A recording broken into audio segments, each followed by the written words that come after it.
tema kita adalah pemulihan membawa hidup yang kudus. Restoration bring holy living. Ya, saat Tuhan memulihkan kita, pasti apa buat dia? Buat kita memiliki kekudusan. Itu yang kita mau paham. What is kekudusan? Apa sebenarnya kekudusan? Ya, saya berharap agar selepas habis khotbah hari ini kita sudah ada satu pemahaman yang baru, dasar yang baru, supaya kita tidak mudah dipesongkan. Maksudnya kalau orang cakap ini kamu harus buat ini, kamu sudah tidak rasa terbeban, kamu sudah tidak rasa terikat. Sebab kamu sudah mulai memiliki pengetahuan yang baru pagi ini. Amin. Bagi yang sudah tahu, puji Tuhan ya, supaya diperingatkan lagi. Mari kita baca bersama dalam 1 Petrus ayat 1 Petrus pasal 1 ayat 16. Oke, ayat 16 ditulis di sana.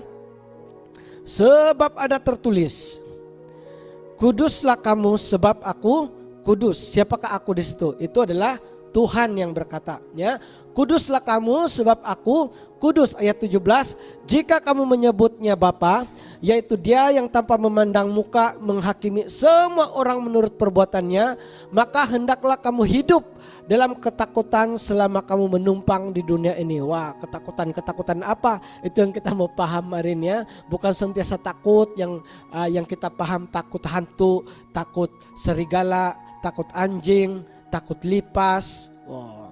Kamu belum tahu ketakut orang yang takut lipas macam mana. Oh, macam ada api di tepi jak. Oh, sekadang-kadang saya terkejut ada suara teriak. Wah, saya pun habislah. Kenapa nih? Lipas. Aduh, lipas pula. So, itulah bukan ketakutan yang begitu. Maksudnya di sini itu yang kita mau belajar. Ibrani pasal 12 ayat 14. Mari kita baca lagi. Sampai sekarang sebenarnya saya tidak paham kenapa orang takut lipas. Itu saya berusaha minta Tuhan nikmat. Tuhan give me wisdom. Why dia takut lipas? Why? Ada orang cakap geli. Mungkin psikologi ya. Itu something psikologi. Kamu orang trauma kah? Apakah? Saya berdoa supaya Tuhan pulihkanlah. Saya pun tidak tahu ini bad thing, good thing, or what. Tapi at least bukan dosa lah. Oke, jadi ya sebenarnya lipas tidak boleh bunuh pun. Saya pun heran. Oke, Ibrani pasal 12 ayat 14. Haleluya, lipas. Oke, berusahalah hidup damai dengan semua orang dan kejarlah kekudusan. Ya, sebab tanpa kekudusan tidak seorang pun melihat Tuhan. So, dua ayat ini sebenarnya membawa dua prinsipal yang berbeza. Ayat pertama Tuhan katakan, kuduslah kamu sebab aku kudus. Yang kedua, dia menyuruh kita untuk kejarlah kekudusan. It mean kita harus we need to do with our own strength untuk kekudusan ini, to become kudus. Tapi saya mau kita paham lebih dalam lagi ya. Kita belajar dulu tentang kekudusan ini. Pengenalan dulu sebelum kita pergi kepada prinsipalnya. Satu adalah kalau kita baca ayat pertama, Tuhan katakan kuduslah kamu sebab aku kudus. Dari ajaran, dari Bible, kita tahu bahwa Tuhan menuntut hidup yang kudus. Ditulis di sana Tuhan Yesus berkata, aku hanya datang untuk orang yang kudus. Aku hanya datang mengangkat ataupun bertemu orang yang layak berjumpa dengan aku adalah pengantinku yang kudus. So ini sesuatu yang diminta oleh Tuhan, dituntut oleh Tuhan. Bukan setakat perintah, tetapi sesuatu yang harus kita lakukan, harus ada. Amin. Oke. Nah, lepas itu Tuhan juga melihat kekudusan ini sebagai bukti dari apa? Dari hidup kita di dunia. Kalau kekudusan tidak ada, neraka lah jawab dia. Nah, itulah dia punya the simple thing. Karena Tuhan sudah berkata dalam firman-Nya, hendaklah kamu kudus sebab aku kudus. Dan tidak ada seorang pun yang boleh melihat Tuhan kalau dia tidak kudus. Oke, ini pengenalan dulu. Jangan dulu lari. Bisa saya tidak mau Kristen lah. Susah lah mau masuk surga kalau begini? Nanti dulu, sabar, ini baru pengenalan, oke? Oke. Yang pertama, kenapa Tuhan menuntut itu? Sebab saat Tuhan menciptakan manusia, Tuhan juga apa? Manusia pada awalnya sebelum jatuh dalam dosa, mereka adalah kudus. Itu salah satu identitinya manusia. Kekudusan ini adalah DNA, oke, dalam roh kita. Amin. Itu adalah salah satu sebelum jatuh dalam dosa. Memang manusia pada awalnya dicipta menurut gambarnya Tuhan. Itu ditulis dalam Kejadian pasal 12 ayat 7. Itu dikatakan Allah menciptakan manusia itu menurut gambarnya ataupun menurut seiris dengan Tuhan, seiras dengan Tuhan. Apa yang Tuhan ada, itu yang dia ciptakan. Authority, kuasa. Oke, dalam mengucapkan kata ada kuasa, kemuliaan, kekudusan. Manusia pada waktu itu juga diciptakan ada kemuliaannya, lebih mulia dari malaikat. Amin. Tetapi bila mana kekudusan itu hilang? Saat Adam dan Hawa jatuh dalam dosa. Jadi kekudusan itu diambil ataupun tidak ada. Sebab dosa hadir dalam hidup mereka, akibatnya adalah kekudusan itu hilang. Itulah akibatnya dosa. Selepas Adam, ini yang kita mau paham. Selepas Adam, manusia Adam lahir balik, DNA yang diklon ataupun yang lahir dari Adam sudah tidak ada kekudusan. Identity sudah berubah. Identity orang yang lahir selepas Adam adalah pendosa. Semua orang sudah dosa. Natural kita, sifat kita adalah membawa buah dosa. Itulah manusia. Dari kecil sebenarnya identitinya adalah tidak kudus. Walaupun dalam keadaan baik dan sebagainya, kekudusan itu sudah tidak ada. Haleluya. So, kekudusan itu hanya ada pada siapa? Tuhan. Siapa? Kamu jawab tadi, Anthony? Tuhan. Ya, oke. Jadi nanti kita hurai lebih dalam lagi. Jadi di dalam Alkitab Tuhan Yesus juga selalu mengajar murid-Nya. Dia katakan orang percaya pada akhir zaman harus kudus. Dia memberikan satu gambaran. Itu kita baca di dalam Matius pasal 22 ayat 11 hingga 14. Itu perumpamaan pesta kawin. Oke, Matius pasal 22 ayat 11 hingga 14. Di sana Tuhan memberikan satu perumpamaan. Dia katakan ada seorang raja mau mengadakan pesta perkawinan. Lalu dia menjemput ramai orang datang. Oke, dipendekkan lalu dijemputlah. Mula-mula dia katakan ada yang memberi alasan. Aku tidak dapat pergi, aku ada kerja. Ramai mula-mula yang dijemput itu banyak alasan tidak mau datang. Lalu raja itu katakan, oleh karena orang yang dijemput ini tidak datang, panggillah orang-orang yang miskin itu di jalan raya, orang-orang yang tidak ada rumah, panggillah mereka. Oke, itu yang pertama. Selepas itu dikatakan di pesta kawin itu, lalu ramai orang datang, tetapi yang datang dengan tidak memakai pakaian pesta.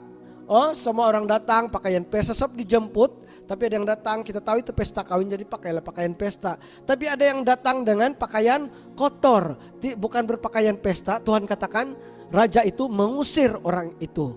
Dan dia katakan orang itu, dia gambarkan orang yang diusir itu adalah orang yang ditolak dari kerajaan Tuhan, orang yang dibuang ke neraka.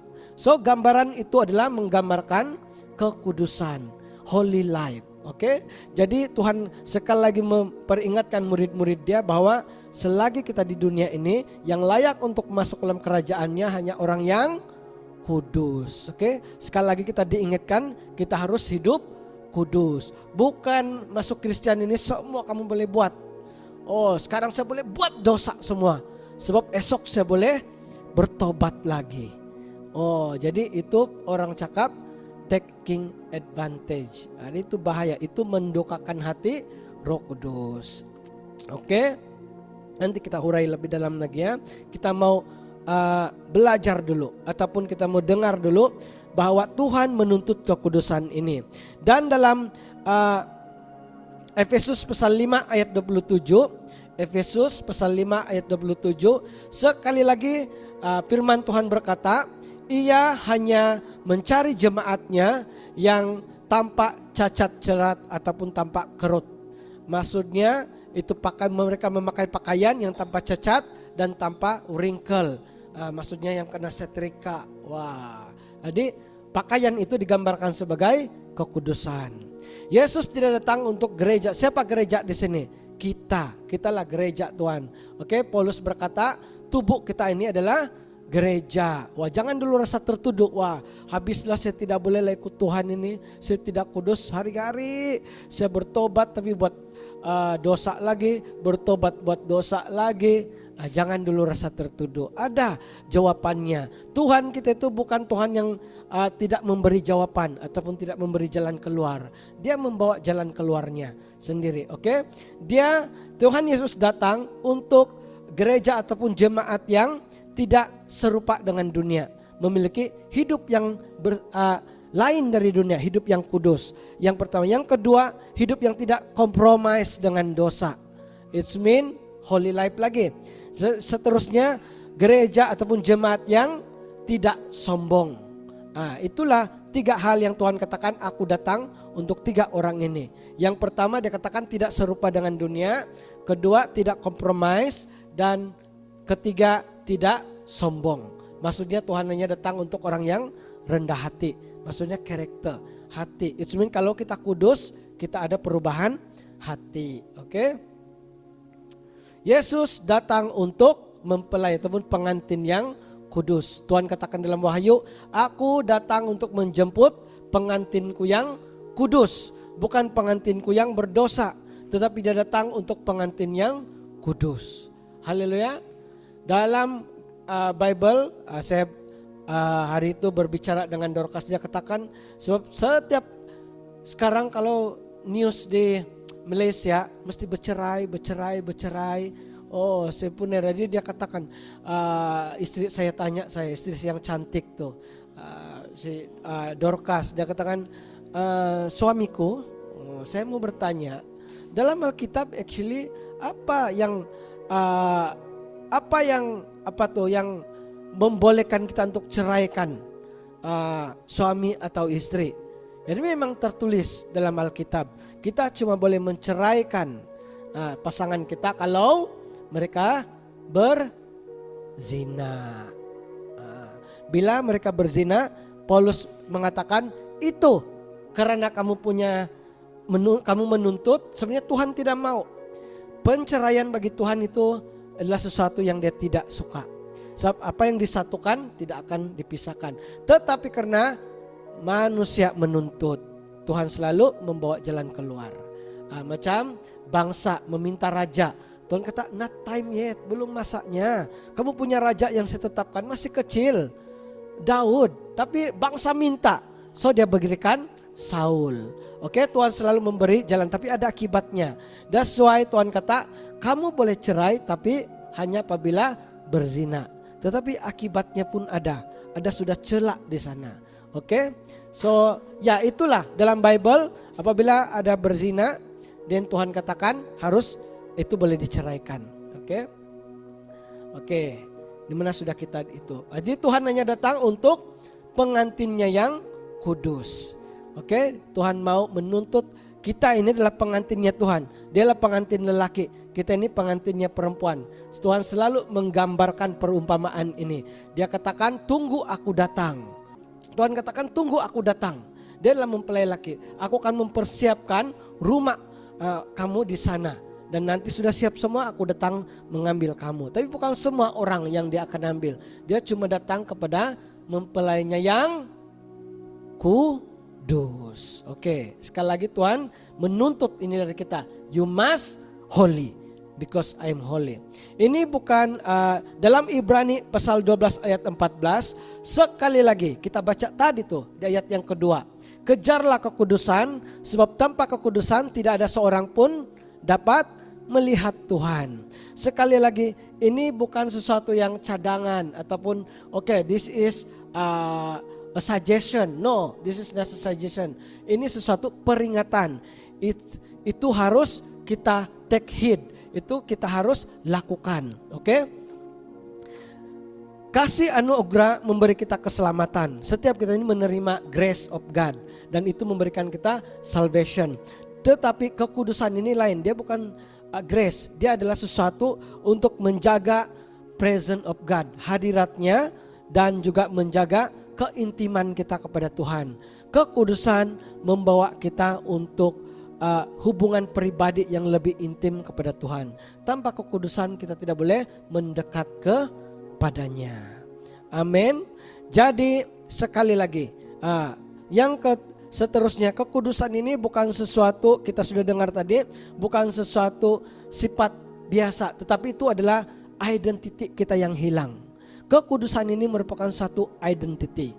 Oke? Sebab itu apa yang telah hilang di Taman Eden dipulihkan melalui Kristus. Salah satu visi Tuhan ataupun pelayanan Tuhan di dunia ini, dia bukan saja datang sebagai penyelamat kita, penebus dosa kita, tetapi dia mau memulihkan identiti kita yang hilang di Taman Eden. Salah satu identiti yang dipulihkan adalah kekudusan ini. Sebab tanpa kekudusan kita tidak akan layak dipanggil anak Tuhan. Tanpa kekudusan kita tidak akan layak dipanggil dombanya Tuhan. Tanpa kekudusan kita tidak layak dipanggil pengikutnya Tuhan, hambanya Tuhan, dan seterusnya. Kekudusan adalah identitas kita. Haleluya.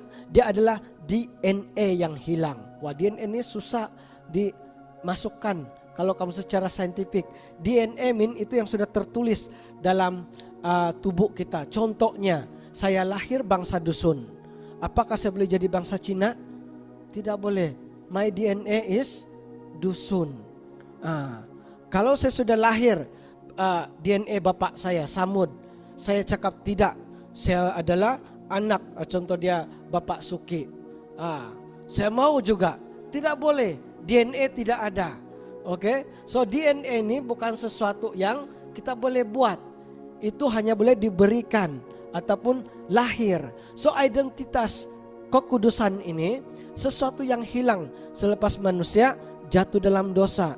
Jadi semua orang yang lahir selepas itu tidak ada DNA kekudusan. Jadi DNA apa? DNA dosa. So ini kita mau belajar hari ini. Wah, habislah dola kudus satu lagi, Pastor Daud cakap dosa lagi, wah makin rasa tertuduh nih ha. So kita mau paham dulu yang ini. One, kita hilang kekudusan tetapi kita dituntut oleh Tuhan. Wah, Tuhan macam mana? Macam mana mau ambil DNA ini? Nah, itu yang kita mau belajar the next. Ini kita mau belajar dua prinsip kekudusan ini. Oke? Jadi tadi yang pertama, kekudusan adalah identity.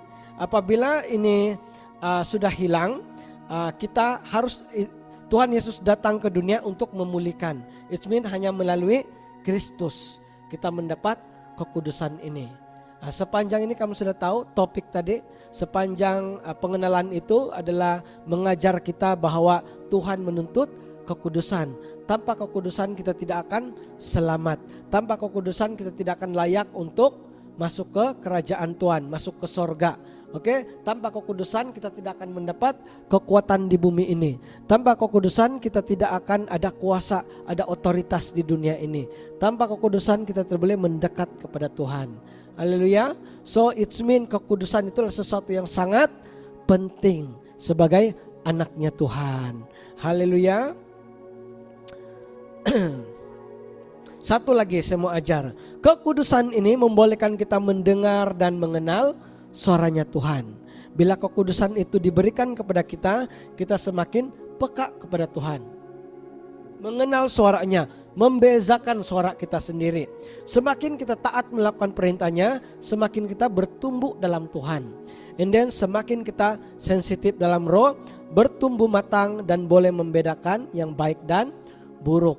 Dalam firman Tuhan mengajar orang yang matang rohani, apa dia punya tanda? Siapa boleh jawab? Wah, ini macam kelas. Oh. Dia punya buah adalah can discern in spirit. Orang yang matang dalam rohani boleh membedakan roh. Itulah buahnya orang yang matang. So it means apa itu membedakan roh? You know itu dari Tuhan kah dan bukan Tuhan. You know itu berlandaskan prinsipal Tuhan ataupun tidak. That's why dalam SCGM bahasa ataupun SETA Tuhan memberikan 4 prinsip utama. Banyak prinsip lain lagi, tapi Tuhan menekankan 4 prinsip itu. Dan saya mau ulang lagi untuk kita paham. Hati sebelum give, heart before give, skill and all. Oke, jadi Tuhan mengutamakan hati sebelum kemahiranmu, kepandaianmu berkata. Tuhan mau fokus hatimu dulu. Yang kedua adalah Tuhan mau mengajar kita apa? Trust before understanding. Siapa masih ingat? Percaya sebelum memahami. Sebab banyak hal yang kita tidak akan paham, tetapi kadangkala kita harus memiliki iman dulu, memilih untuk percaya dulu. Jadi selepas kita sudah percaya, barulah pada mungkin waktu nanti masa depannya baru kita paham, oh saya baru paham kenapa Tuhan mau saya melakukan ini. Oke, jadi percaya itu akan mengajar kita untuk taat melakukan, ya. So obedience before sacrifice itu prinsip yang ketiga. Taat dulu sebelum pengorbanan. Ada orang sacrifice, Lord I give everything to you. Lalu dia rasa dia ini sudah Tuhan itu harus membayar harga. Tuhan saya sudah bagi ini, masa saya setiap waktu saya berdoa untuk kamu. Saya buang keluarga saya sebelum saya buang keluarga saya hanya mau berdoa fokus kepadamu. Jadi sekarang bila dia ada masalah, Tuhan sekarang kamu tidak mau kau bagi saya masalah besar pula. So Tuhan katakan ketaatan sebelum sacrifice. Jadi ini akan mengajar kita apakah yang kita lakukan itu Tuhan yang suruh ataupun karena kedagingan kita sendiri.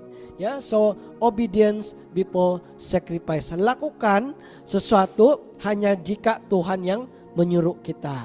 Jadi bagaimana kita tahu Tuhan yang menyuruh? Apabila kita tahu discern, kita matang rohani. Jadi prinsip ini pun akan mengajar kita untuk matang rohani. Seterusnya relationship before ministry. Oke, wah ini supaya melekat ini dalam kepala kamu. Dan supaya ulang-ulang selalu. Relationship before ministry mean dia ada 2. Jangan kamu salah anggap ini. Ada orang kata, wah kalau begini lupakanlah calling. Kita harus jangan tinggalkan keluarga. No, it's mean ini more on ministry. This principle apply in ministry. Kita orang yang melayani, terutama setiap kita ada pelayanan juga kan, tapi it's more on evangelist. Macam saya juga, kamu bekerja dalam panggilanmu. So bila kamu melayani, jangan mengabaikan hubungan dengan orang lain. Relationship is more important than your ministry. Ada orang hanya datang untuk melayani. Oh ramai jemaat, lalu dia singkirkan hati orang. Yang dia hanya mau melayani. Saya datang untuk melayani. Tetapi the way dia talk adalah semuanya tidak ada kasih. Sebab bagi dia itu hanya pelayanannya. Pelayanannya adalah untuk mengajar orang dan sebagainya. Tetapi karena dia kurang build relationship, dia mengabaikan apa yang kasih ataupun hati orang yang dia layani. Tidak ada sincerity. Yang dia fokus adalah nama dia. Oh saya mau nama saya dikenali, saya mau ramai orang kenal saya. Lalu fokus dia hanya untuk mengangkat tinggi nama dia. Inilah akibat dia bila kamu tidak ada prinsipal ini. So when you focus on relationship, yang kamu fokus adalah the value, okay? Kualitas bersama dengan orang di dalam pelayananmu, orang dalam jemaat, dalam gereja dan sebagainya. Kamu akan satu keluarga. Fokus on family, bukan soal ramai, banyak atau tidak, bukan soal namamu dipuji dan sebagainya, tetapi kamu menjadi satu keluarga. Bila ini sakit, you know how to, kamu datang untuk menjadi sebahagian. Bila orang berduka, itu yang Tuhan katakan, datanglah berduka kepada mereka yang sedang berduka. Ya lawatlah orang-orang yang sakit, lawatlah orang-orang yang sedang berduka dan sebagainya. Oke, itu yang Tuhan katakan, relationship before ministry. Focus on the value, bukan sesuatu yang kamu dapat. Haleluya. So itu 4 prinsipal. So salah satu sebagai kamu satu tips bagaimana untuk kita mau discern itu suara dari Tuhan kah atau tidak. Oke, tips dia adalah ini ayat dia, justify. Bila mana kamu mendengar orang itu coba untuk justify what he do. Why I do this? Because bunyi macam itu. I do this pastor because Itu justification already. So you know already, your antenna of discern is on already. Dia buat ini, kamu dengar the next word is about what? Dia kalau mau on what they feel, sebab ini dan kamu dengar dia lakukan itu karena dia suka, karena itu place dia, you know already it's not from the Lord. Itu adalah daripada suaranya sendiri, itu adalah daripada keinginan dagingnya. That's why as a leader ataupun sebagai seorang yang mungkin kamu berikan nasihat, you know already when untuk poin dia. Oke? Tapi bila justification kamu dengar dia banyak lakukan, pastor saya tidak suka. Tapi Tuhan suruh, "Cak mana pastor? Saya sudah saya sudah biarkan 1 minggu 2 minggu saya tidak layan, tapi wah berat. Akhirnya saya lakukan juga, mau menangis saya buat pastor." So you know already itu dari Roh Kudus. So the way you give nasihat different already. You bagi kekuatan. Ya, inilah kita anak Tuhan. Kita harus memilih, tapi Tuhan yang memberikan kekuatan kepadamu. So Holy Spirit ataupun kamu sendiri, you know how to bagi nasihat kepada dia. Tapi bila bunyi dia adalah untuk justify. Apa justify ini dalam bahasa? Membenarkan apa yang kamu lakukan. Saya buat ini pastor sebab itu membenarkan. Contohnya kenapa kamu tinggalkan suami kamu? Contohnya begitu, pastor saya buat ini sebab dia malas, dia tidak buat ini, dia itu, dia ini. Itu semua komplain kamu dengar. Lepas itu di tempat kerja saya, ramai orang cakap begini, tapi ada satu lelaki lagi kamu tahu sudah. Ini memang flesh dia sudah. So you know how to deliver a word of hikmat, wisdom. Oke, ini cara dia mau discern. Oke, you know to discern suara dari diri sendiri, dari iblis kah, daripada Tuhan. So whenever, bukan orang lain saja, diri sendiri pun sama. Bila mana kamu melakukan sesuatu ministry, bila mana kamu tahu ini adalah more on what you want, kamu tahu handbrake already. I need to handbrake, I need to double confirm. Tuhan, ini yang kamu suruh ataupun ini saya sendiri buat. Ini orang yang matang rohani. So whenever kamu dengar justify, membenarkan diri sama diri sendiri, orang lain, on antenna to discern already. Okay, ask Holy Spirit, Holy Spirit I need you, help me to discern now. So every time justify, message ka apakah, kamu tahu kah saya penat begini, kamu tahu kah, kamu tidak tahu lah. So itu membenarkan, so you know already, dia penat, somehow you know tubuh dia lemah. Begitu. So the justification is bukan karena Tuhan yang membuat dia lemah, tapi karena tubuhnya lemah. So you know how to lift up dia. Okay, so that's how you own the antenna of discern. Okay, paham di sini? Okay, so itulah kunci dia untuk bagaimana untuk membedakan roh. Okay, semua ini apply ini semua.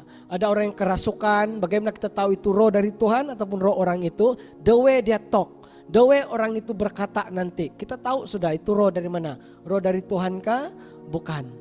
Oke, kadang-kadang kalau dia menghakimi ataupun dia suruh semua orang untuk berdoa, kamu semua kalau tidak masuk neraka kamu semua ini. So kamu already know the suara. Suara ini apa? Mau menaikkan nama Tuhan atau menaikkan nama dia sendiri? Oke. Ada orang yang keluar dari mulut dia sudah keluar, saya adalah hambanya Tuhan, saya adalah nabinya Tuhan yang dipanggil, diutus zaman ini. Kamu sudah discern already. This is the spirit, bahaya. So kamu on already discern supaya berhati-hati dengan apa yang dia akan sampaikan. Walaupun dia sound good, tetapi kalau bukan dari Tuhan bahaya. Selalu deception ini, penipuan ini datang, ajaran sesat ini datang adalah bertopengkan domba. Bukan bertopengkan yang jahat, tetapi bertopengkan yang baik. Seolah-olah nampak baik tetapi buruk. Kamu tahu bagaimana Hawa jatuh dalam dosa? Karena apa? Kalau kamu baca Kejadian pasal 3, bukan karena dia melihat buah itu buruk, bukan karena dia melihat buah itu memberikan dosa dan sebagainya. Kenapa dia jatuh dalam dosa?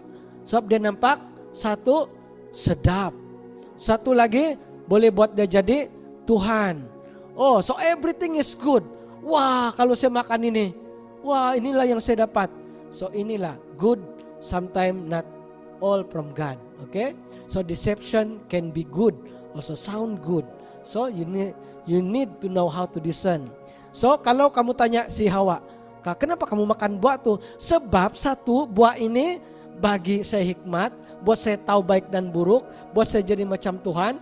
Jadi selepas itu saya boleh govern semua ini Taman Eden dengan lebih baik. Ini mungkin alasan-alasan dia. So macam saya ajar tadi, ini bunyi justification. Ini bunyi membenarkan kenapa dia makan buah itu. Kamu tahu sudah. Di mana dia punya bunyi dia semua. Itu semua supaya dia menjadi lebih pintar, walaupun alasan ending dia supaya saya boleh tolong Tuhan, supaya kami boleh menjadi lebih berhikmat jaga Taman Eden ini. Tetapi bunyi awal dia tuh, saya jadi lebih pintar sama dengan Tuhan. Alasan-alasan yang lain itu hanya menambah keinginan dagingnya. So kamu tahu itu bukan dari Tuhan. Oke, ini cara dia untuk membedakan roh. Haleluya. Wah, saya percaya Tuhan mau kita belajar itu hari ini, sebab itu actually tidak panjang sangat nota dia di sini. Tapi Tuhan mau kita hurai lebih banyak. Sekarang kita mau belajar 2 prinsip kekudusan. Nah, tadi saya kata Tuhan tuntut itu dari kita, tetapi masa yang sama saya katakan kita tidak boleh dapat. Sebab ini sesuatu DNA. So, prinsip yang pertama, kekudusan itu hanya boleh kita dapat dari Tuhan. Hanya Tuhan yang boleh berikan kepada kita. Contohnya saya beri satu ilustrasi. Kalau kamu mau tanam padi, apakah kamu boleh, bukan tanam padi, kalau kamu mau dapat nasi, beras lah, mau makan beras, kamu tidak boleh ambil biji buah-buahan, contohnya rambutan, durian untuk hasilkan padi. Mesti apa? Mesti seed, mesti benih padi untuk tanam, betul kan? Supaya beras, kita boleh ambil yang lain. Kalau mau ambil beras, mestilah padi yang harus kita tanam. Tidak boleh cakap apa kamu mau, kamu nampak semua dia tanam pokok rambutan, tapi ditulis di sana bisnis padi. Wah, ini sudah terbalik. Kamu tanya owner tuh, kamu buat apa sebenarnya? Rambutan? No. Ini bisnis padi, kami menghasilkan padi. Tapi semua yang dia tanam itu rambutan. Itu salah. Oke? So inilah kekudusan. Maksudnya hanya Tuhan yang boleh berikan. Kita tidak boleh usahakan. Manusia tidak boleh usahakan kekudusan ini. Ditulis dalam buku Roma pasal 3 ayat 10. Tidak ada satu pun yang benar, tidak satu pun yang kudus. Semua manusia sudah berdosa. Oke, karena apa? Lahir saja, saya katakan tadi identitas kita adalah orang berdosa. Ini first, untuk kita break from the sin, habit ataupun dosa yang kita tidak boleh lepaskan. Yang pertama kita harus paham identitas kita. Daging kita ini memang suka buat dosa. Oke, tapi the moment kita terima Tuhan Yesus, now ini dia punya prinsipal. Kekudusan mulai datang. Yang hilang itu dipulihkan. Benih kekudusan itu Tuhan bawa. Roh Kudus masuk dalam hatimu. Dan mulai dia yang hilang itu Tuhan mulai berikan. Contoh dia, kamu ada contoh dia lampu. Tapi mentol itu tidak ada. Nah apabila Tuhan datang, dia letak mentol kekudusan itu. Jadi mulai ada terang. Maksudnya semua sudah ada. Ada elektrik, ada apa lagi? Ada tempat sudah on, tapi tidak keluar lampu. Sebab tidak ada mentol. So bila Tuhan Yesus datang, Roh Kudus datang, dia membawa kekudusan dan letak mentol itu tutup. Jadi itulah kekudusan. Sesuatu yang hilang dalam hidup kita, Tuhan berikan. DNA yang hilang itu dalam spirit, dalam roh kita, Tuhan bawa. This is kekudusan. Kekudusan itu hanya boleh diterima dari Tuhan. Hanya Tuhan yang boleh berikan. Itulah gambarnya Tuhan. Hanya Tuhan yang ada itu. Sebab itu kita harus meminta. Kita harus datang. Manusia harus datang kepada Tuhan. Haleluya. That's why kita perlukan Tuhan Yesus sebagai penyelamat kita. Sebagai penebus dosa kita. Haleluya, itu yang dia mau berikan kepada kita. Dan dalam Yesaya pasal 64 ayat 6. Ditulis di sana segala kebenaran manusia. Yang paling benar pun yang mereka buat. Apa yang paling benar? Contoh dia 1 tahun kamu doa dan puasa. Bagi Tuhan itu hanya seperti kain kotor. Kekudusannya. Haleluya. Setiap segala sesuatu kebenaran yang kita coba usahakan dengan kekuatan sendiri adalah bagi Tuhan kain kotor saja. Kalau bukan Tuhan yang berikan kekudusan. Kita tidak boleh lakukan sesuatu yang belum diberikan dalam hidup kita. Kekudusan ini kita harus kerjakan selepas itu sudah ada. Contohnya kita mau buat bisnis. Haleluya. Kita tidak boleh buat bisnis kalau selagi duit tidak ada dalam bank. Contohnya kalau seorang, let's say kamu punya partner ataupun seorang bos katakan, boleh kamu buat bisnis nasi lemak? Ya saya mau, kamu katakan. Bagaimana kamu mulakan? Kamu kena tunggu bos itu masukkan duit. At least dia tanya berapa kamu perlu? 10.000 permulaan. So bagaimana kamu mau start kalau dia tidak masukkan? Kamu cuma boleh start buat bisnis itu bila duit masuk di bank. Ini perumpamaan dia. Kamu tidak boleh keluarkan. Contoh dia, bank account kamu tidak ada duit. Kamu cucukkan macam manapun lah kamu paksa. Setiap saat kamu cucuk tekan. Kalau balance dia kosong, 10 ringgit kamu keluarkan 100 memang tidak boleh. Ya, kamu harus ada depositnya di dalam. Apa? Contohnya, saya mau bagi Pastor Daud 1.000 hari ini, cucuk tapi duit tinggal 1 ringgit. Macam mana? Tak boleh.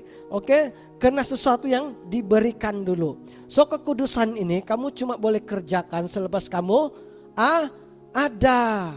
Hanya Tuhan yang boleh berikan. Prinsipal yang pertama adalah kekudusan hanya boleh diberikan oleh Tuhan.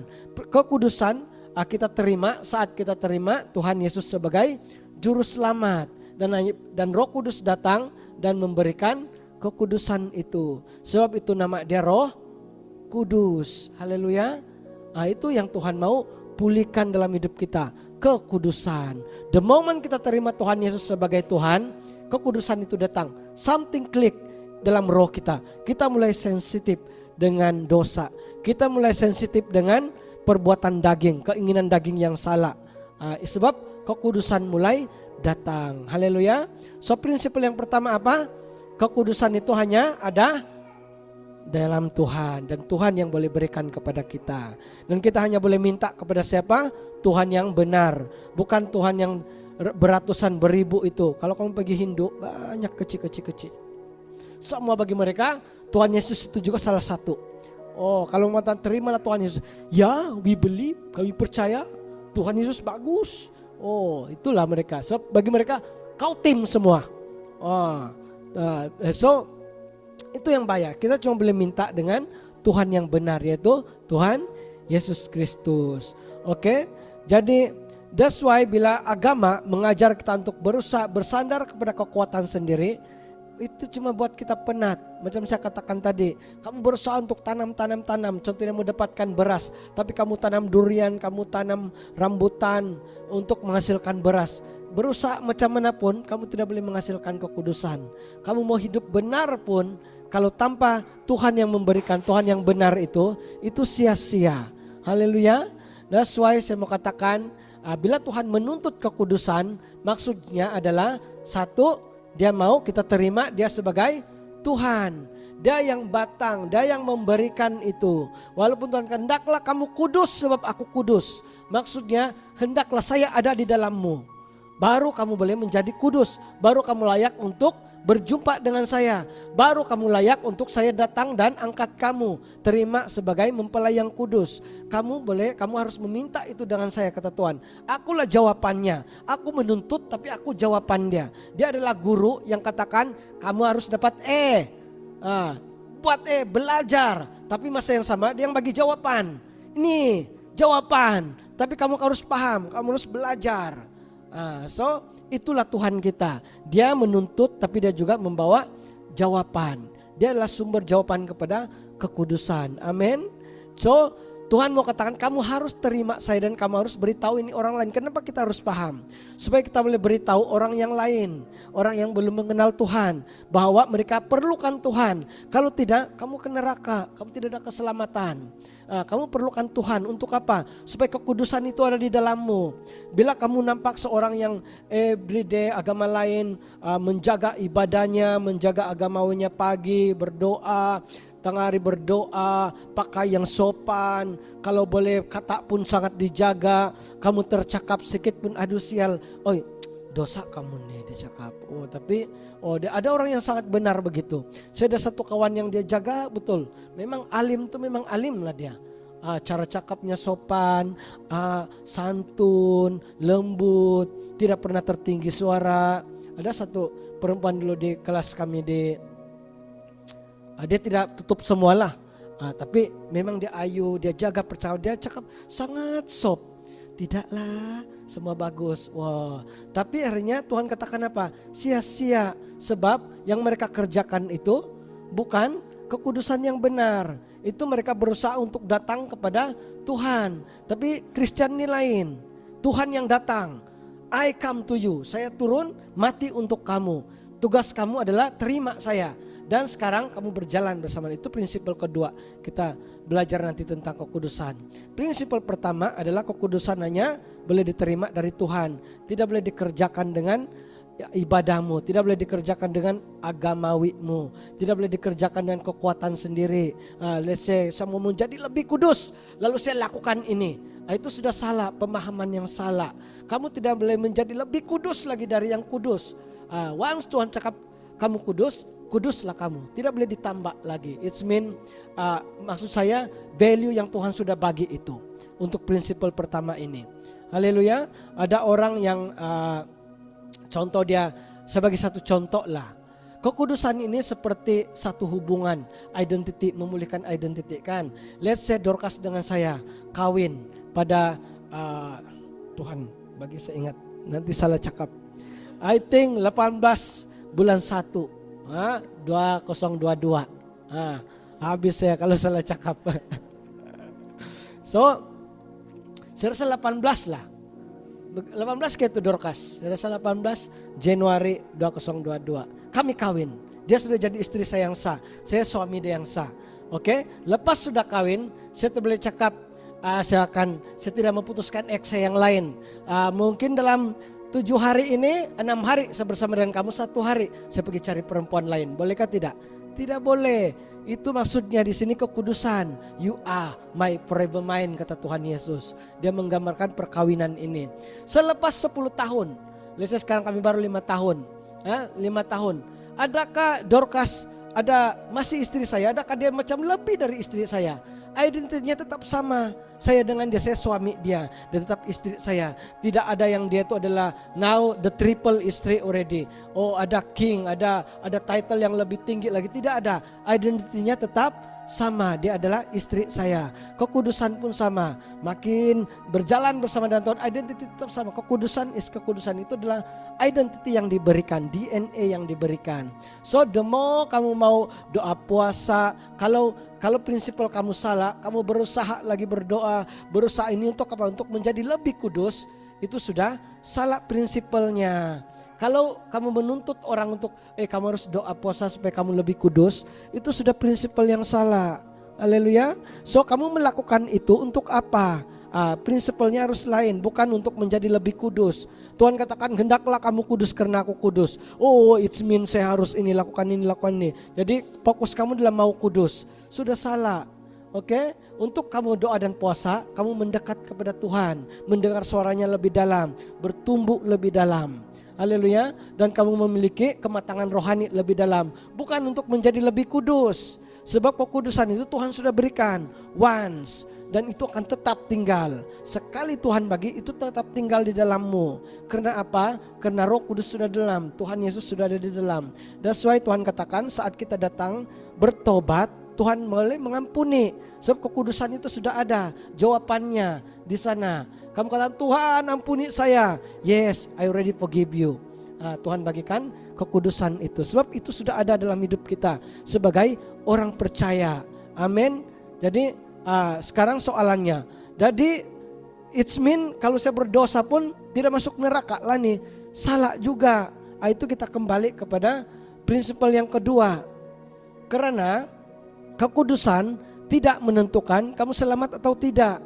Oh, ini salah lagi nih. Bukan, maksud saya di sini ya. Tengok, Adam sebelum dia jatuh dalam dosa, mereka paling sempurna. Adam dan Hawa adalah dua manusia yang paling sempurna diciptakan oleh Tuhan. Sebelum mereka jatuh dalam dosa, mereka penuh dengan kekudusan, mereka ada kemuliaan yang Tuhan berikan. But mereka masih jatuh dalam dosa. Jangan ingat kamu kudus, kamu tidak boleh jatuh. That's why prinsip kedua datang. Prinsip kedua datang adalah kejarlah kekudusan. Lakukanlah dengan takut dan gentar. It means kita jaga kekudusan itu. Haleluya. Kita boleh kehilangan, kita punya keselamatan. Karena apa? Karena kuasa pilihan yang Tuhan berikan. Setiap pilihan ada akibatnya. Haleluya. So pilihan ini yang membuatkan Adam dan Hawa jatuh dalam dosa. Mereka memilih untuk mengabaikan, meninggalkan kekudusan itu. Tuhan katakan, hendaklah kamu kudus sebab aku kudus. Itu peringatan supaya kita memilih untuk kudus. Haleluya. We need to choose a holy life. Roh Kudus akan peringatkan, kamu lakukan ini akan membuatkan kamu jatuh dalam dosa. Sebelum kita pergi kepada prinsip yang kedua, hari satu lagi saya mau ajar. Dalam Galatia pasal 5 ayat 17 ditulis di sana, keinginan daging berlawanan dengan keinginan roh. Daging ini yang saya katakan tadi, sebelum Roh Kudus datang, daging ini yang berkuasa. Kita identiti kita tanpa kudus adalah identiti orang yang berdosa. Jadi pertama untuk kita mau mematahkan tabiat yang salah. Ada orang yang ada keterikatan dalam hidup. Let's say dia tidak boleh tinggalkan kemabukan. Ya. Dia ada keterikatan untuk sentiasa mabuk, ada keterikatan untuk suka minum arak dan sebagainya. Dan mungkin ada ikatan lain lah, mungkin merokok dan sebagainya, ataupun mungkin menipu. Ada orang yang keterikatan dia suka mencuri, itu semua daging. Tetapi dia sukar untuk lepaskan. Tuhan, kenapa? Lalu dia try hard. Di sana sudah prinsipnya salah. Pertama kita harus ingat, saya ingatkan tadi, kita lahir sejak kita ini sifat kita berdosa.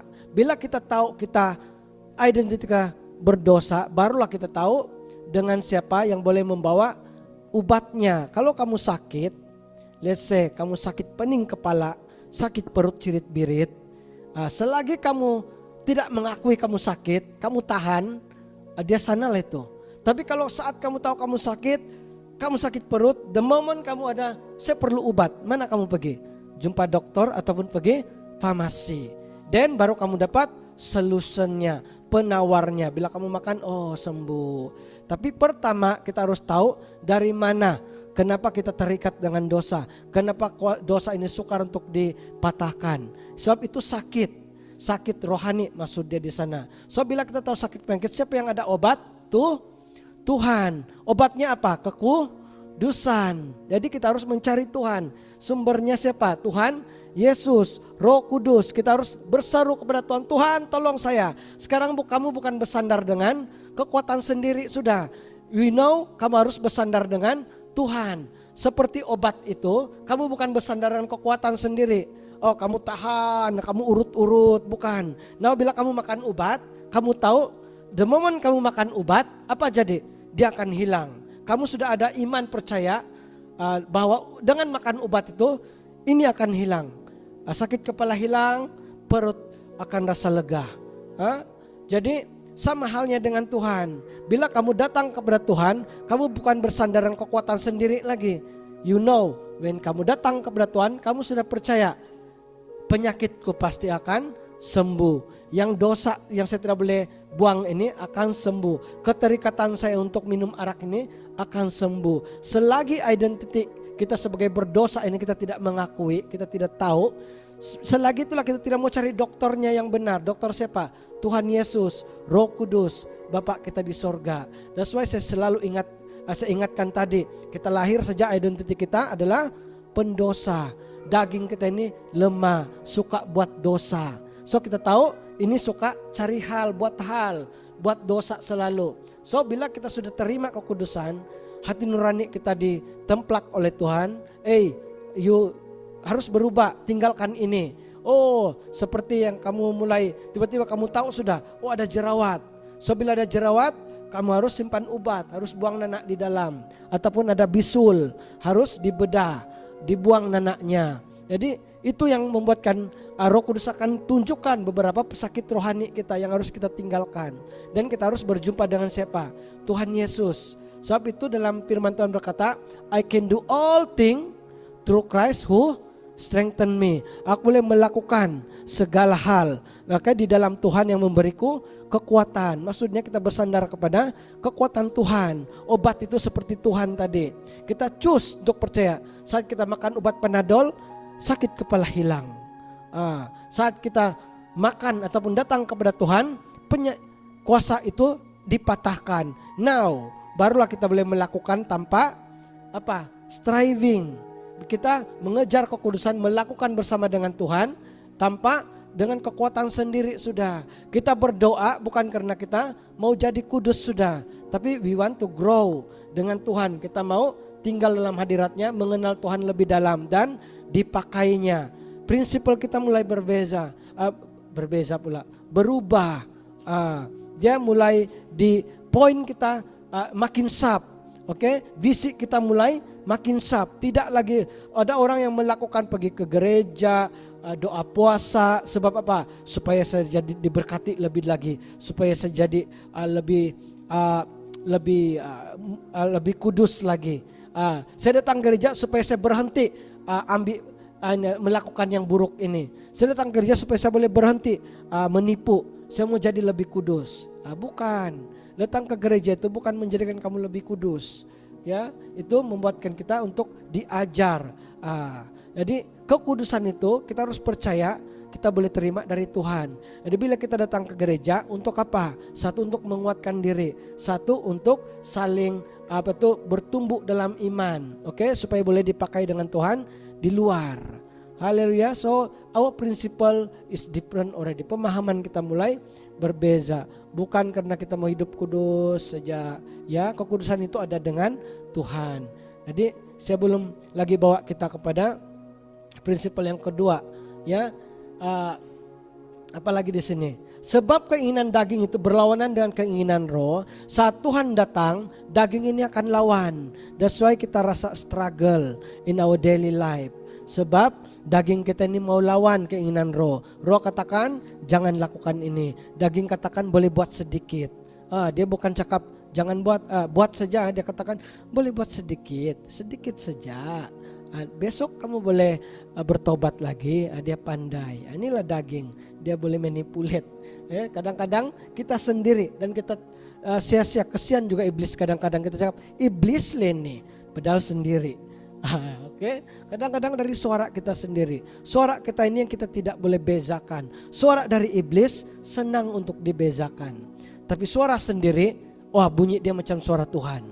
Itulah yang Tuhan, itulah yang coba disampaikan oleh si iblis di Taman Eden, si ular itu kepada Hawa. The moment kamu makan buah ini, dia katakan, kamu akan menjadi sama seperti Tuhan. Apa yang menjadi sama seperti Tuhan? Mereka sudah menjadi samawat.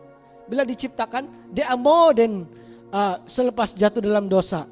Mereka boleh perintah, mereka boleh ada otoritas, mereka boleh bagi nama lagi. Bila kita bagi nama, it means Tuhan bagi full authority untuk kita. Ya, saya panggil kamu singa. Jadi saat kamu singa, mari masak untuk saya. Singa terpaksa masak. Sebab kamu sudah ada otoritas untuk itu. Tetapi bila ular itu katakan kamu menjadi sama seperti Tuhan, apa yang menjadi sama? Kita punya own flesh, our own desire, our own thoughts, pikiran kita, kehendak kita, suara dia sama seperti Tuhan. Itu yang kita perlu hati-hati. Sampai saat ini we need to discern carefully. Suara iblis senang untuk discern. Suara kita ada susah sedikit. Ya, sebab dia full dengan desire. Sometimes nubuat pun sama. Sometimes desire kita sangat strong. Saya mau ini, saya mau ini, saya mau ini, saya mau ini. Sometimes yang prophet dengar itulah suaramu. That's why dia katakan, kamu akan dapat kereta baru musim ini. Sebab sudah ada desire. Saya mau. Mampu atau tidak itu belakang kira. Yang penting kamu sudah mau. Dan prophet itu mendengar suara hatimu. Oke, Tuhan akan bagi kamu kereta baru. That's why every time you receive prophecy, apa firman Tuhan katakan? Uji setiap nubuat, uji setiap apa yang kamu dengar. Karena apa? It can be your own desire. Ya, sebab suara kita ini sangat kuat sometimes. Saya tahu kadang-kadang itu bukan dari Tuhan bila saya tidak ada desire untuk itu. Bila prophet Tuhan mau panggil kamu jadi pastor, saya tahu itu dari Tuhan. Saya tidak ada desire.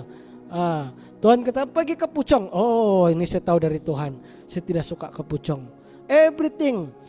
That's why I know mana yang Tuhan. Tapi the moment yang saya dengar sesuatu, contoh dia nubuatan seperti Tuhan akan mengangkat kamu dalam sosial media, polis akan jemput kamu, ini akan jemput kamu. Sana saya punya discern mulai on. Because I know what?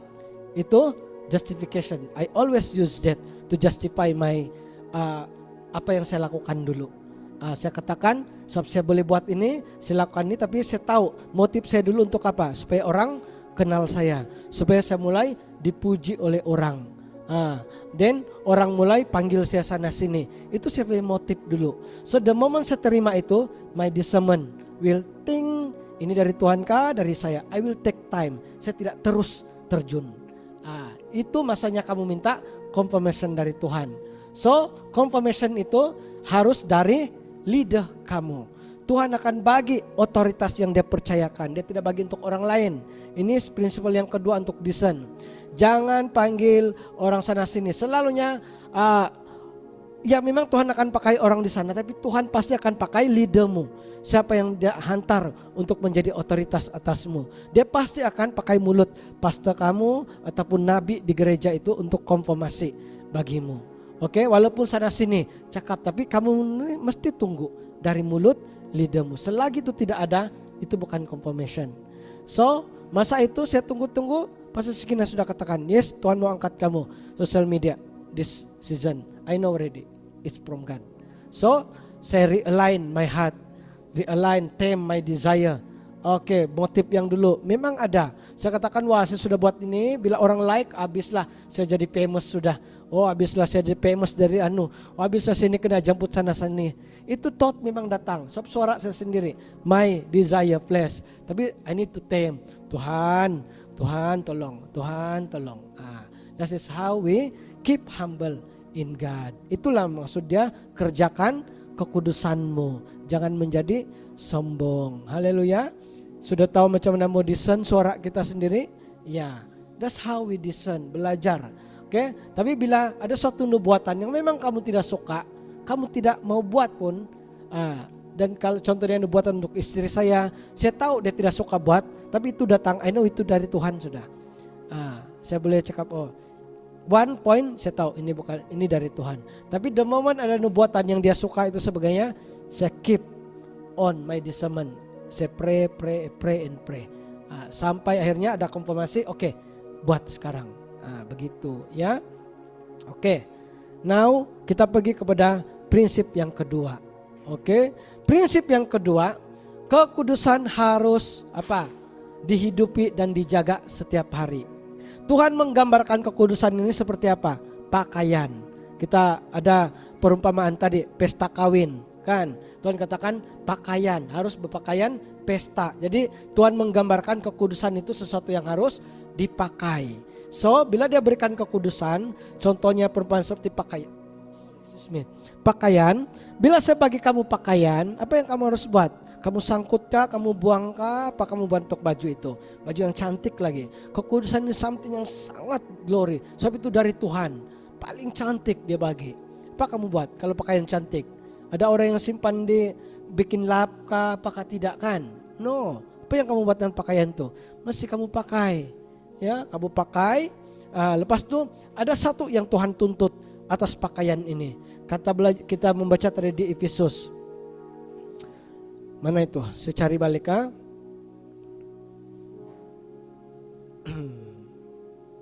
I think di Efesus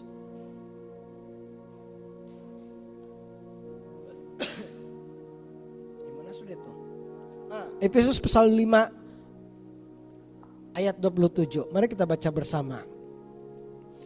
Efesus pasal 5 ayat 27. Tengok, dia katakan, ia menempatkan jemaat di hadapan dirinya dengan cemerlang, tanpa cacat atau kerut atau yang serupa itu, supaya jemaat kudus dan tidak bercerak. Satu, tanpa cacat, maksudnya pakaiannya terus dijaga, jangan terkoyak-koyak. Lagi dia katakan tanpa kerut, tanpa ada kedut, maksudnya baju ini harus disetrika setiap hari. Kenapa disetrika? Sebab harus sentiasa siap dipakai. Cuci maksudnya kita bertobat di depan Tuhan. Bukan maksudnya kekudusan ini boleh kotor, tidak. Tetapi kita harus menjaganya. Gambaran di sini adalah baju itu harus dipakai, dijaga, dan apa lagi? Dijaga. Excuse me.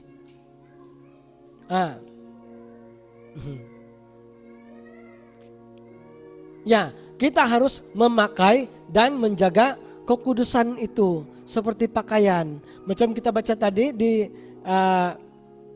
dalam Efesus 5:27 itu harus tanpa cacat, tidak koyak, dan harus tanpa wrinkle, tanpa kerut. Tuhan juga menggambarkan orang yang kudus ini dalam Wahyu apa? Dia memanggil orang kudus berpakaian putih. Itu di Wahyu 3:4 dan 5. Oke, lagi Wahyu 19 pasal 8, kain linen halus itu adalah maksudnya pakaian. Orang kudus itu adalah perbuatan-perbuatan yang benar dari orang-orang kudus. Jadi saat kita memakai, menjaga dan mengerjakan pakaian itu adalah menjadi terang dan perbuatan-perbuatan kita yang benar. Buahnya adalah perbuatan yang memberkati orang lain. Prinsipal yang kedua untuk hidup kudus adalah saat kita sudah terima kekudusan dari Tuhan, kita tidak boleh biarkan, kita harus pakai setiap hari, kita juga harus jaga kekudusan itu. Kita harus mengerjakannya dengan takut dan gentar akan Tuhan. Maksudnya kita mengagumi Tuhan dalam setiap hal kita, menghormati Tuhan dalam setiap perlakuan dalam mulut kita. Kita tahu saat kita lakukan sesuatu yang mendapat malu bukan nama kita, nama Tuhan. Kita mulai menjadi kalau dalam sidak-sidak ataupun yang utusan Tuhan. Kita ini adalah utusan Tuhan. Apa yang kita buat itu yang orang akan nampak siapa Tuhan kita. So that's why kita berhati-hati dari perlakuan. Jadi bila kita buat salah, kita terus kata Tuhan ampuni saya. Bukan karena apa? Karena kita mengakui kita lemah, kita mau salah, kita mau belajar lagi. Tuhan forgive me. Ini maksudnya supaya kita menjaga pakaian kita itu tidak cacat, tidak kerut. Bagaimana dia menjadi cacat? Bila mana Roh Kudus sudah katakan, buang ini bikin kotor pakaian kamu. Buang tai itu. Masih ada tai-tai ini banyak kelimumur, buang itu. Apa kelimumur? Contoh dia masih kuat terketagi dengan game. Ada beberapa orang saya tahu ketagi game ini, termasuk saya sendiri dulu. Saya ketagi Vainglory, itu apps macam Mobile Legend punya dulu. Saya ketagi main itu dulu. Saya sampai tidak tidur satu malam. Ada orang suka main apa? Ada saya tahu seorang sini suka tembak-tembak. Dulu dia suka PUBG. Tapi dia sudah bertobat. Haleluya. Praise the Lord. Jadi Paulus mengajar sesuatu. Dia katakan kalau ada seseorang imannya adalah dia tidak boleh memakan certain makanan, dia menganggap ada satu hari lebih kudus dari yang lain, ataupun dia menganggap setiap hari itu hari kudus, jangan hormatilah, kata Paulus, karena itulah imannya. Bila imannya bertumbuh atas dasar itu, hormati. Itulah kita punya berhikmat punya cara. Oke? So tapi bila ada orang yang mau ajak berdebat, kita bukan berdebat lah. I just say what I understand, apa yang dari Bible. Oke, apa yang saya paham tentang secara Alkitabiah, alkohol itu bagaimana. Oke, nanti ada juga orang cakap dalam Alkitab tidak menyebut tentang merokok itu salah, vape itu salah. Tetapi Tuhan mengatakan bahwa kita harus menjaga tubuh kita ataupun menjaga kekudusan kita. Kalau kita tahu itu sudah salah, our moral saya salah, sudah tahu itu salah. So Tuhan katakan kalau kamu tahu itu salah tapi kamu tetap melakukannya, kamu sudah berdosa. Kalau kamu tahu itu sesuatu yang baik tapi kamu tidak melakukannya, kamu sudah berdosa kata Tuhan. Itu menyimpul semuanya. Tanya moralmu. Tapi kalau moral dia kata no, I don't think it's sin, then it's okay. Oke untuk kamu, tapi jangan bawa orang lain. Nah, itu saja. Jadi we respect them. Oke, kita bukan kompromi. Kita tengok keadaan hatinya. Dia yang Kristen, oh ini terlebih pakar Kristen pun lagi dahsyat juga. Dia sangat semua pun salah. Oke. So kita hormati. Saya juga menjumpai beberapa pastor ataupun nabi yang sangat memegang. Tuhan dia terima revelation, pemahyuan bahwa dia tidak boleh makan babi. So I respect that. Itu Tuhan berikan sendiri untuk dia. Mungkin untuk certain panggilan dia tidak boleh makan itu. Ataupun mungkin Tuhan tahu tubuhnya bagaimana. Daging itu boleh membawa penyakit. Tuhan mau pakai dia lebih lagi. So many reason kenapa Tuhan berikan. So we just respect that. Tapi untuk apply itu untuk kamu juga tidak ngam. Kalau memang tubuh kita perlukan daging babi, makan. ya kan Pak, itu sedap, baku teh sedap. Oh, saya belum terima wahyu apa-apa yang saya tidak boleh makan itu, so saya akan tetap makan. Begitu, haleluya. So itu bukan soal kamu salah atau tidak, ya makan saja, it's no problem. Tapi jangan paksa. Kalau orang sudah cakap saya tak mau, macam Suki dia tak mau, saya cakap oke Suki, oke jangan makan. Tapi saya tahu kalau dia perlu makan, saya cakap ini sedap, sate sedap Suki, ini makan, dia makan, begitu. So we respect that, oke? Itu imannya dan kita hormat. Mana lagi? Yang kedua adalah seterusnya kesombongan adalah musuh terbesar kehidupan orang kudus. Kesombongan ini adalah apa? Daging kita. Itu adalah buah dari daging. Bila kekudusan datang, dia akan mengajar kita kerendahan hati. Sebab apa? Kekudusan ini membawa kita ke hadirat Tuhan, the presence of God. Orang hadirat Tuhan yang sejati, hadirat Tuhan yang benar membawa anaknya untuk rendah hati. Banyak sekali testimoni dalam Alkitab. Contohnya Yesaya, saat dia berdepan dengan Tuhan, baru dia katakan, oh Tuhan, ampunilah saya, lidah saya ini dosa. Tuhan ampuni saya ini tidak layak untuk kau pakai. Sebab dia mulai rasa berdosa di hadapan Tuhan. Itulah hadirat Tuhan yang sejati. It's bring us to our lowest point. Tapi bukan untuk memalukan kita, tapi menyatakan bahwa kita harus bersandar kepadanya. Tuhan memberitahu, kamu ini kalau daging is dosa. You need me to empower you, kata Tuhan. Oke, more of me, less of you. Itu yang Tuhan mau katakan. Oke, Yohanes Pembaptis, bukan Yohanes Pembaptis, Yohanes murid Tuhan. Dia itu adalah murid yang sangat dikasihi. Dia adalah salah satu murid antara 12 murid. Dia adalah orang yang paling rapat dengan Tuhan, yang kamcing dengan Tuhan, yang banyak tahu rahasia Tuhan actually. Antara murid-murid dia, Yohanes saja tahu bahwa Yudas Iskariot ini suka mencuri dari awal. Kenapa? Tuhan Yesus bagi tahu dia. Itu ditulis dalam buku Yohanes. Kalau kamu baca buku Yohanes, banyak sekali yang dia tulis yang tidak ada di buku Injil yang lain. Oh, dia tulis saja semua, dia tidak peduli. Kelemahan Petrus pun dia tulis. Dia juga Petrus ini, dia tulis, yang saya pun heran kenapa dia tulis ini. Dia juga pada satu waktu ketika Maria Magdalena katakan, wah mayat Yesus tidak ada. Oh, dia sudah bangkit. Oh, murid-murid yang lain sudah bangkit dan berlari.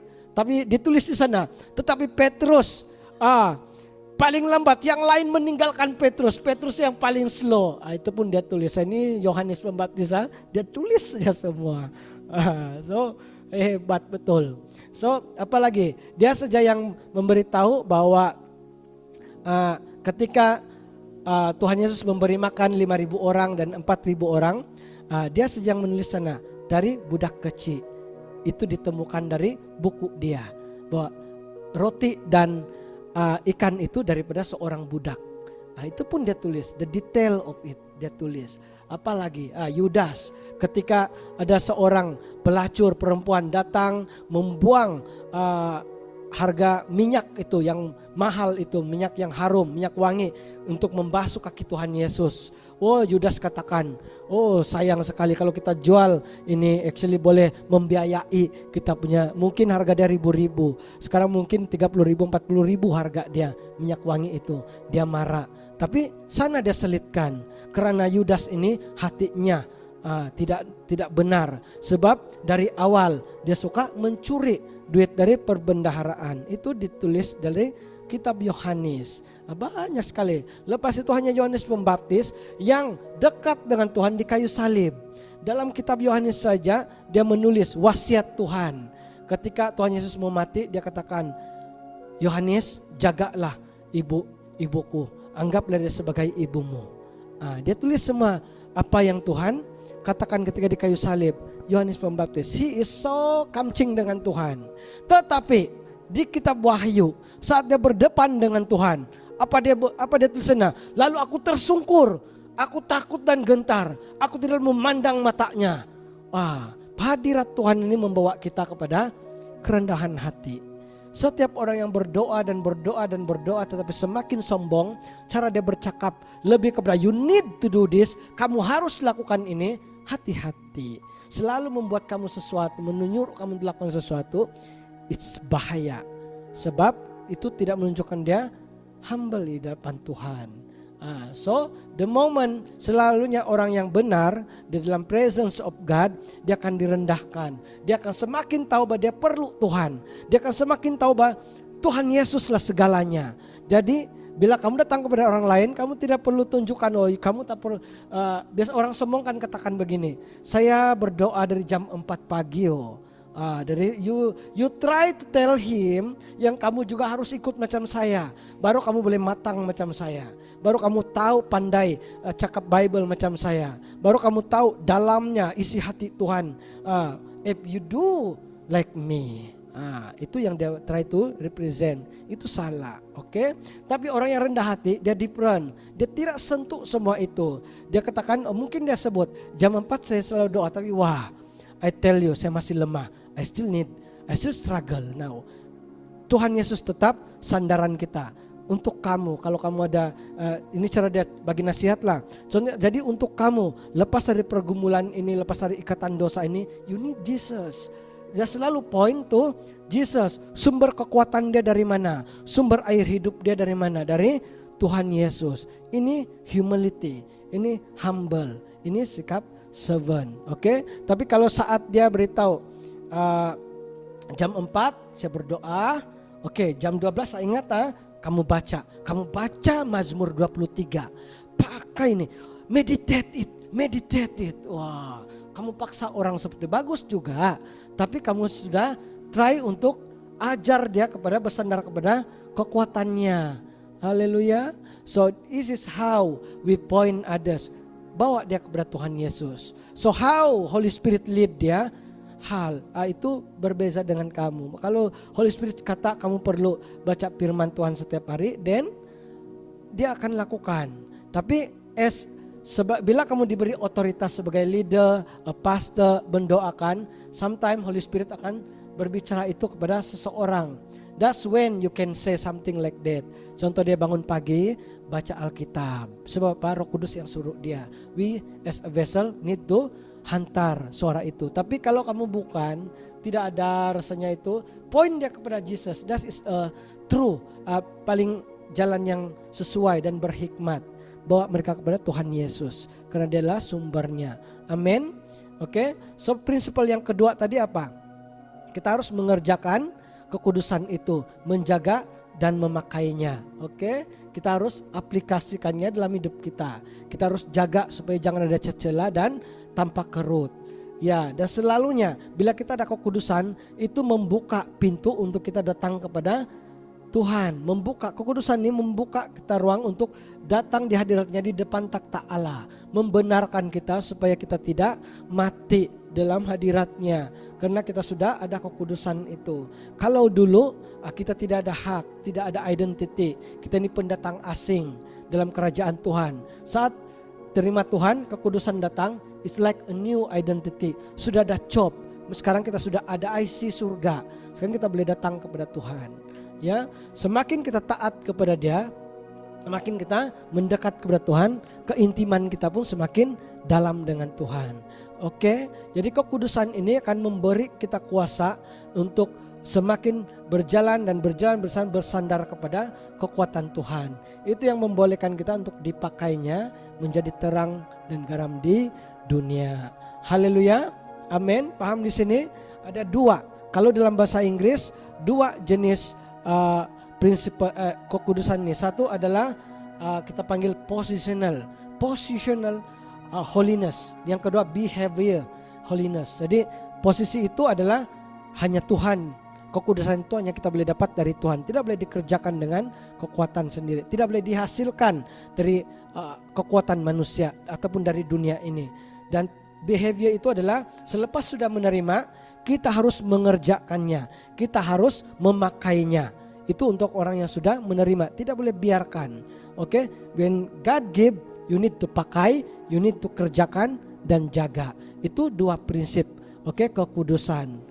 Jadi jangan, bila kamu baca Bible, at least now you understand. Bila Tuhan kata, kejarlah kekudusan. Karena tanpa kekudusan kamu tidak boleh melihat aku. Kamu terus melihat dua prinsip di sana. Kejarlah kekudusan, maksudnya saya harus kejar Tuhan.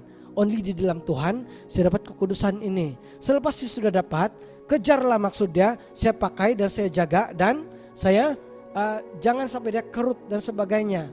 Saya pakai untuk senantiasa dalam kerja saya, dalam pelayanan saya, and everything. Bila saya pakai, saya harus rendah hati. Sebab kekudusan itu adalah gambarnya Tuhan. Haleluya, puji Tuhan. Tanpa kekudusan, kasih yang ada pada kita itu bukan kasih yang sejati. Itu kasih yang pura-pura. Tanpa kekudusan, kerendahan hati kita juga bukan sejati, kerendahan hati yang dibuat-buat. Oke, hanya melalui kekudusan ini semua yang benar itu mulai hidup di dalammu. Amin. Puji Tuhan. Paham sekarang maksudnya dua kekudusan ini? Oke, itulah maksudnya restoration. Make us holy living. Kita dipulihkan. Apa yang Tuhan pulihkan? Dia membawa kekudusan. Dia pulihkan identitas itu yang hilang itu, kekudusan. And then barulah kita boleh memiliki holy living. Only when God give, only when kita receive dari Tuhan. You cannot holy living without receiving from God first. Harus terima Tuhan Yesus dulu. Tidak ada siapapun yang datang kepada Bapa kecuali melalui aku, kata Tuhan. Akulah pintu kepada kebenaran, kepada jalan. Akulah jalan kepada kebenaran dan hidup, kata Tuhan. I am the way, the truth. Itu yang Tuhan katakan. Itu di mana tuh? Yohanes pasal 3:16. Dia kata, is it Yohanes 3 ayat 16? Oh ini lain. I think itu tuh. I am the way, the truth and the life. Akulah jalan. Is it? Oh ini bukan, saya sudah salah. Karena begitu besar kasih Allah akan dunia sehingga Ia telah mengaruniakan anaknya yang tunggal supaya setiap orang percaya kepadanya tidak binasa, melainkan beroleh hidup yang kekal. Ini John 3:16. Tuhan katakan, akulah anak, akulah yang boleh memberikan hidup. Dan ada satu ayat yang lain yang saya lupa pula itu. I am the way. John 14 ayat 6. Oh itu yang N cakap tadi itu ya. Yohanes, kamu kata N. Yohanes 14 ayat 6. Apa Tuhan katakan? 14 ayat 6 NG. Yohanes 14 ayat 6, I am the way, the truth and the life, kata Tuhan. Praise the Lord. Jadi mari kita bacalah ayat 6. Akulah jalan dan kebenaran dan hidup. Tidak ada seorang pun yang datang kepada Bapa kalau tidak melalui aku. Amin. So God, hanya Yesuslah sumber semuanya. Mau kudus, panggil Tuhan. Tuhan Yesus, ya thank you. Terima kasih atas kekudusan-Mu. Ajar saya Roh Kudus untuk berjalan dalam kekudusan hari ini. So kekudusan ini sesuatu yang besar. Dalam kekudusan semua tercantum identitasnya Tuhan. Amin. So tanpa kekudusan kamu tidak akan dapat mengerjakan, tidak akan boleh terima karunia-Nya Tuhan. So itulah dasar dia. Untuk aktivasi karunia Tuhan, you need holiness from God. Untuk aktivasi panggilanmu, you need holiness from God juga. Sebab ini identitimu, ini macam IC kamu. Oke, holiness is something that we need to and we can receive from God saat kita terima Tuhan. Amin. Puji Tuhan. Haleluya. Praise the Lord semua. Saya harap semua diberkati. Dalam Zoom juga saya harap semua mendengar dengan jelas. Kalau let's say kurang jelas, saya akan upload video ini di YouTube. Oke, mari kita berdoa dulu. Bapa di surga, saya mengucap syukur atas kasih-Mu. Kami belajar hari ini tentang kekudusan-Mu. Kami belajar bahwa kami hanya boleh menerima kekudusan dari Engkau.